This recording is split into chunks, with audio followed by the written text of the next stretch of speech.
ሰላም ዛሬ ደግሞ ለረጅም ዓመታት የአንበሳ ቆርቆሮ ደንበኛ የሆኑትን ኢንተርቪው ለማድረግ በቤታቸው ተገኝተናል። ወደሳቸው ልጅ ሰላም ለኢንተርቪው ፈቃደኛ ስለሆኑ በጣም እናመሰግናለን። እናመሰግናለን። ስለራሱ አንዳንድ ነገር ይንገሩ። ስሜ ውብሸት ወርቁ ይባላል። ለረጅም ዓመታት ደንበኛችሁ ነን። 9 ዓመት ያህል ደንበኛችሁ ነን።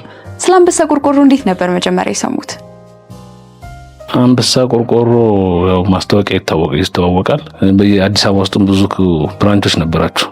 ዞር ብያየሁኝ ጥንካሬውንም ቀለሙንም። አሁን ይሄ በተለይ እኛው እየሰራንበት ያለው ከለር ቆንጆ ነው።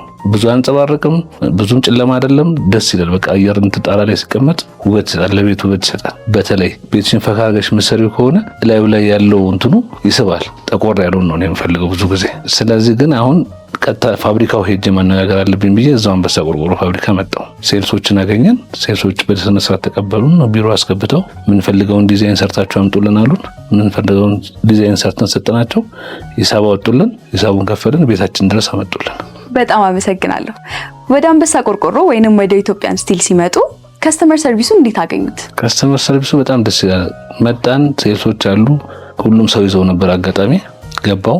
አንደኛው ልጅ አገኘኋት። ቁጭ አለን። ምንድን ነበር የፈለከው? ይሄን ገና ዋጋ ምንም ከመነጋገራችን በፊት ፋብሪካውን አስጎበኘችኝ አስገብታኝ።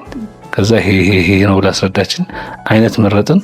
በዛ አይነት መሰረት ሂሳብ እናወጣለን ብለው ተመልሰን ወደ ቢሮ ገባን። እዛው ሁሉም ሰጠን።